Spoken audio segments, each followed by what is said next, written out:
He was rich, cold, and untouchable, a man who hadn't smiled in years. But then one afternoon, he walked into his mansion and found his maid dancing, alone, barefoot, and free. What started as a silent stare turned into stolen glances, midnight pancakes, and a slow dance that changed everything. But just when love bloomed, judgment crashed in. She vanished. And what he did next will melt your heart. Do you believe love can melt even the coldest soul? Drop an ice or heart in the comments. Stay with us till the end, you won't believe how this ends. They called him the Ice King. No one dared look into his eyes for too long, and those who worked in Langston Manor knew better than to engage him in small talk. Mr. Darius Langston, billionaire heir to a tech empire, ruled his mansion the same way he ruled his boardrooms, with silence, precision, and an air so cold it could freeze the sun. The manor itself reflected its master, grand, opulent, and breathtakingly quiet. Every room gleamed with glass and gold, yet felt utterly lifeless. Darius wasn't cruel. He simply existed in his own world, one where emotions were liabilities and warmth was weakness. Since his parents' death in a car crash 5 years ago, he hadn't let a single soul into his heart. Not the staff. Not his business partners. Not even his aunt, who managed his social events and public image. He worked from his private library, emerging only for meetings and his solitary dinners. The only sound he ever acknowledged was the soft clicking of his custom Italian shoes on marble floors. And then came her, Amara. She arrived as just another maid from the agency. Petite, bright-eyed, and clumsy in the most endearing way, she had a habit of humming while dusting and occasionally dancing with the mop when she thought no one was watching. Everyone thought she wouldn't last a week.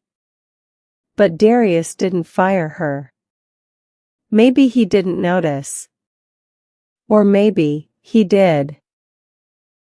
One particular Thursday morning, the storm outside clashed with the icy silence of the manor. Darius had returned early from a cancelled board meeting and decided to walk through the East Wing, a part of the house he rarely visited. That's when he heard it. Music. Laughter. Feet skipping across hardwood floors. He frowned. Nobody was supposed to be home. He turned the corner, expecting disorder.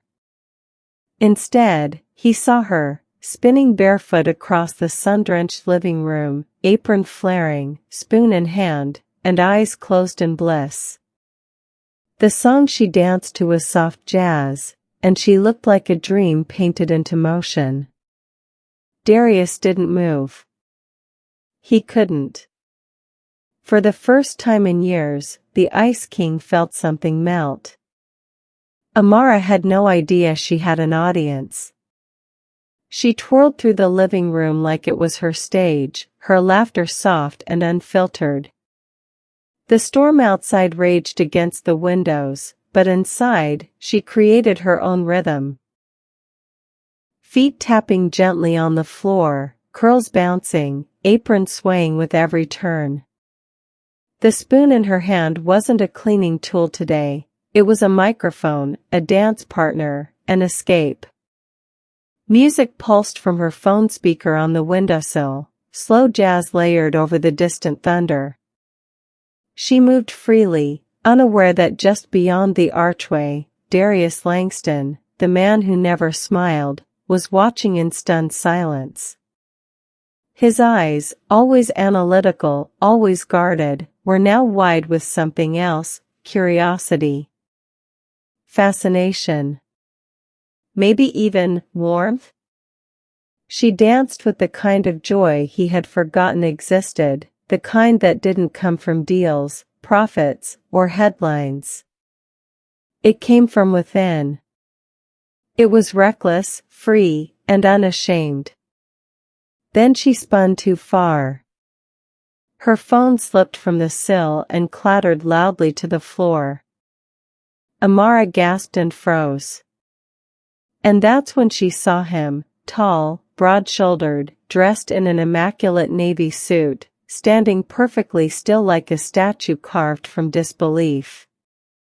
Mr. Langston," she squeaked, cheeks flushing. She dropped the spoon. "I'm so sorry, I didn't know anyone was, I didn't mean to." He said nothing at first. Just looked at her. Slowly, he took a step into the room, then another. His voice was quiet, like it hadn't been used in days. "You dance like no one's ever hurt you." Amara's breath caught. "Maybe because dancing is how I forget that I have been." Silence lingered between them, but this time it didn't feel cold. It felt full. Darius tilted his head, then let the faintest smile cross his lips. "You're not like anyone I've ever hired." She smiled nervously, stepping back. "I can stop. I really didn't mean." "Don't." Her eyes widened. "Sir?" He looked directly at her. "Don't stop. Not for me." In that moment, the air shifted.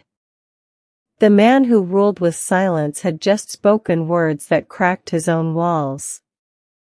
And Amara, without realizing, had just melted the ice that had frozen his heart for years. The following days felt like spring breaking through the longest winter. Darius Langston began showing up in places he never did before. Early mornings in the kitchen, where Amara hummed to herself as she flipped pancakes. Late afternoons in the garden, where she snipped herbs and talked to the flowers like they were old friends. And late at night, in the library, where light stayed on a little longer, and laughter, his laughter, was heard for the first time in years. It started simply. One morning, Amara noticed a second coffee mug on the counter. She glanced over her shoulder and found Darius leaning casually against the doorway, sleeves rolled up, no suit jacket in sight. "I didn't think billionaires drank burnt coffee from battered mugs," she teased. He raised an eyebrow. "I make exceptions for certain chefs." They sat across from each other at the kitchen island, eating pancakes in silence, then laughing about syrup drips and kitchen disasters. The coldness in Darius was melting, moment by moment. He started asking questions, about her family, her favorite music, even her dreams. "I want to open a dance studio for girls who don't think they're good enough," she once said. He had nodded, quietly impressed. "You should. You move like you were born for it." Later that night, Amara found a new book on her cleaning cart, Poetry of Motion, Dance as a Language. A note was tucked inside. "Thought this might be your style. D." From then on, the mansion transformed. He opened up rooms he never entered. Hosted dinners with just the two of them. Even joined her for a slow dance in the hallway one rainy evening, no music, just the rhythm of their steps and their shared heartbeat. One night, as they sat in the library reading, Amara looked at him and whispered, "Why do you look like you're always waiting for something bad to happen?" Darius hesitated, then said, "Because I've had everything, and still felt alone." She reached out and touched his hand. "You're not alone now." and for the first time, he believed her. It was no longer the maid and the billionaire. It was Amara and Darius. And something unspoken between them had just found its voice. Langston Manor hadn't hosted a gala in over a decade. But when the board proposed a charity event to raise funds for youth education, Darius surprised everyone. He agreed. More than that, he cared. He threw himself into the planning. But the staff knew, it wasn't just the cause. It was her. Amara worked harder than ever that week, arranging centerpieces, polishing silverware, managing florals with a dance in her step. But she never imagined she'd be a guest. So when Darius entered the staff kitchen the night before the ball and gently laid a midnight blue gown across the counter, she stared at it like it was made of stars. "What is this?" she whispered. "You're not working tomorrow," he said. "You're coming with me." Her heart pounded. "But I'm just..." "You're not just anything." She tried to argue. He wouldn't let her.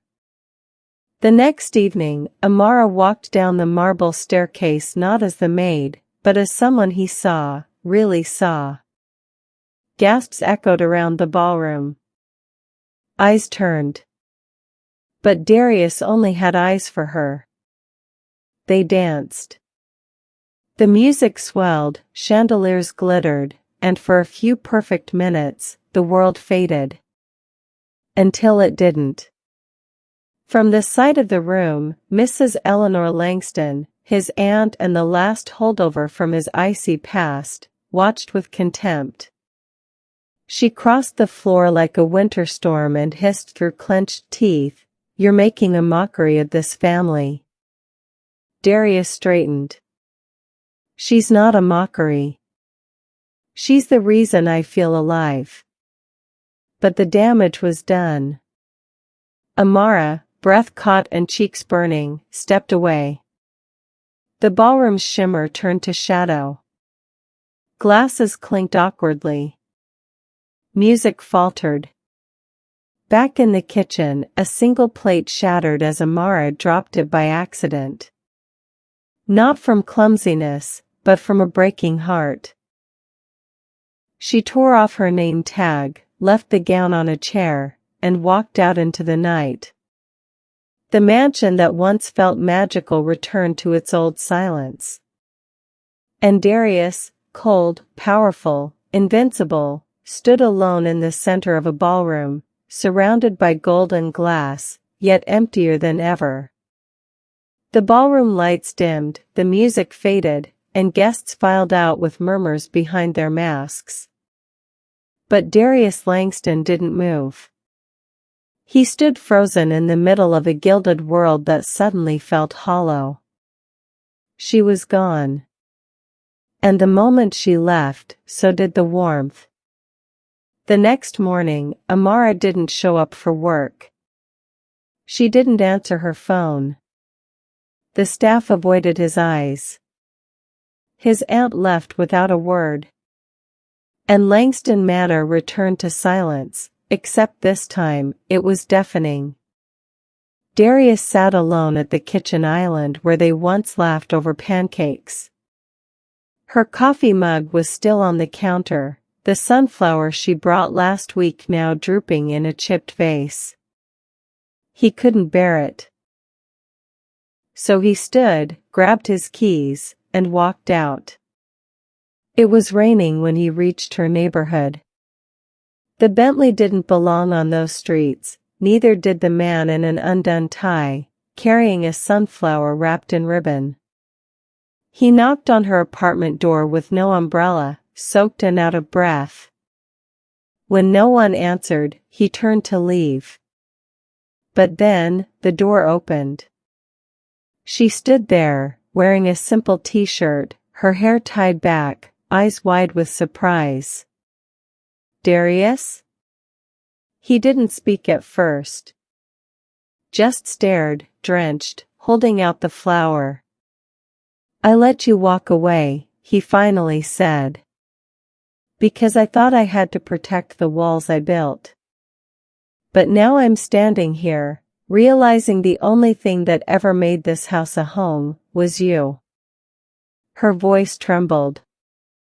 "You don't have to say this just because I left." "I'm saying it," he whispered, "because I don't want to live another day without dancing in the hallway, burnt coffee, or terrible jazz music. I want all of it. I want you." She blinked, half laughing, half crying. "You're soaked." "I'm in love." She took the sunflower, stepped out into the rain, and wrapped her arms around him. "You're late," she said softly. "I saved you a dance." As they held each other in the downpour, neighbors peeked through curtains, and the sky above Langston Manor seemed just a little brighter. He came looking for closure. But what he found was forever.